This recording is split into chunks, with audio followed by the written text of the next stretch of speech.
So how often should you be productive? What does it even mean to be productive? Are we being productive right now?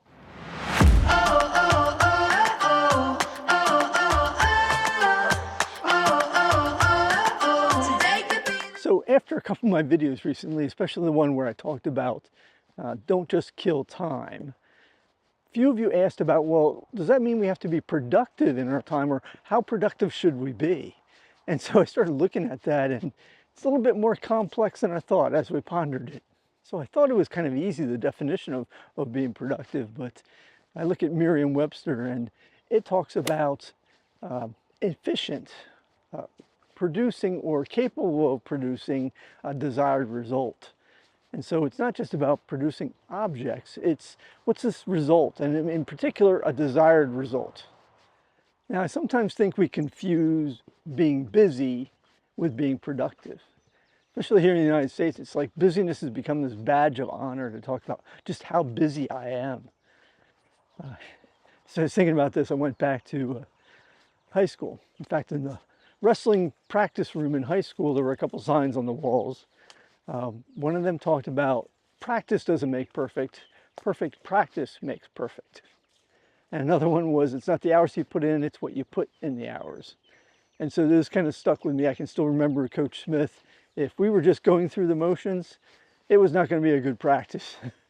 We were going to go a little bit longer and maybe do a little bit of running.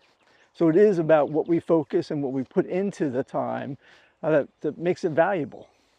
So I want to be clear that we're not just talking about compensatory. Compensatory? That's a tough word for me. We're just not talking about compensatory, making money out of being productive here. We talked about volunteering and how important that is, and so we want to keep that in mind as well. If we go back in time, it might have been easier, because once upon a time, if you weren't productive, you were dead. Right? If you weren't productive, you would die from a lack of food or water or shelter. But over time, this evolution of free time is kind of fascinating. In fact, when we look at that and we look at certain faiths and religion, in some ways, being idle was frowned upon, right? Sloth is the seventh deadly sin. So I heard an economist speak recently about how AI may change productivity. Now, part of what he talked about also in that was how technology in general has affected productivity over the years, but also to some degree how people affect how technology affects productivity.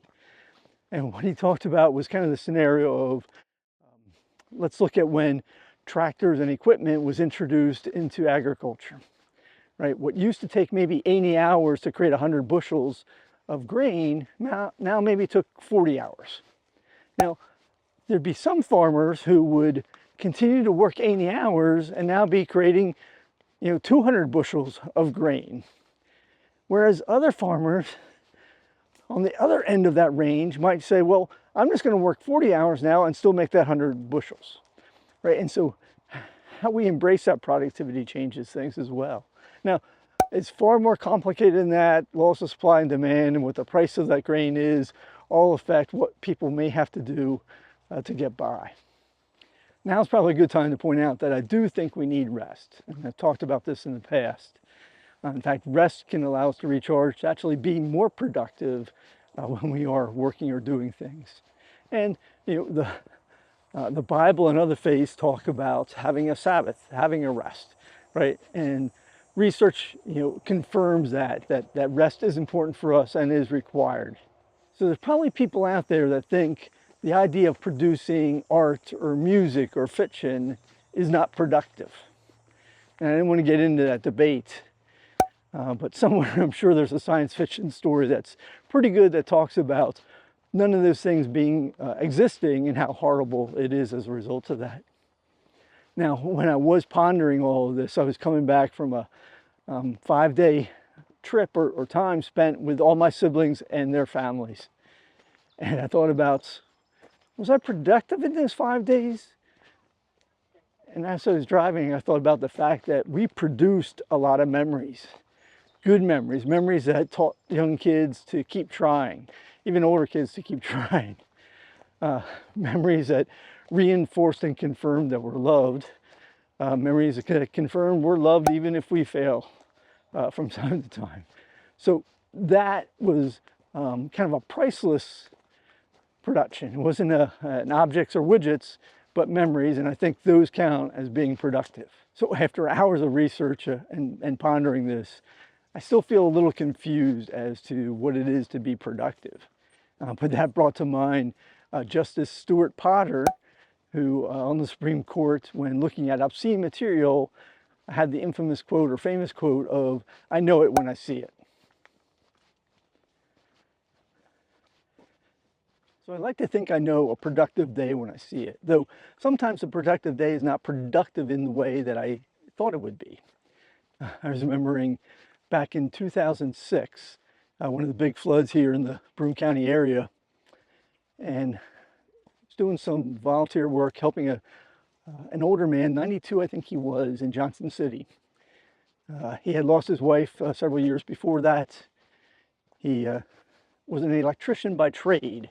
And so in his basement, he had a lot of electrical parts and components. He also had a lot of his life's treasures and memories in there. And it was rough, pulling everything out of that basement that was, a foot or so of mud to begin with, wasn't fun. And yet we would end up telling stories, or he would tell us stories about different things there. Now, he had children, but for whatever reason, they weren't able to be there and help. And so I'm struggling a bit as I know how much mud there is to clear out of that. And yet I found myself spending an awful lot of time just talking to him about life in general. And so later on, I realized that that's what he needed more, was somebody to talk to and think about those memories as opposed to getting the mud out. So at the end of the day, while we didn't clear out that basement in just that day, I think we still helped that guy in a way that was needed. And so it was a productive day. So if you're wondering where I am today, I'm at Rogers Environmental Education Center in Sherburne, New York. A great facility here. Trails are all nice and flat and very well maintained, very interpretive center. There is an interpretive center as well.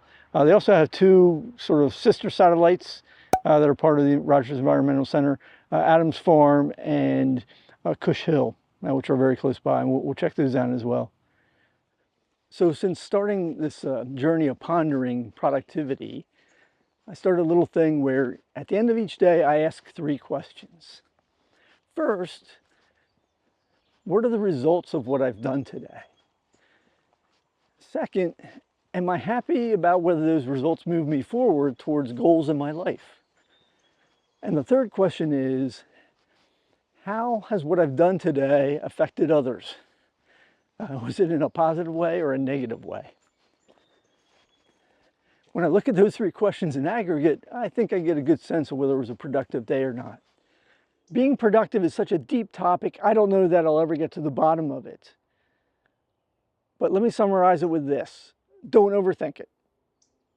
Remember our goals in life, and remember how incredibly valuable time is. And with those 2 things, the productivity question answers itself, so we don't have to think that much about it. Well, I hope you feel that this time has been productive. If you've got comments or thoughts about productivity, I would love to hear them. Drop them in the comments below, and we'll have some discussion there. If you enjoy these discussions, I'd ask that you like, subscribe, and share this content, just so that we get the word out there. Hope you're having a great day, and we'll talk to you again soon. Bye now. I know that it can be this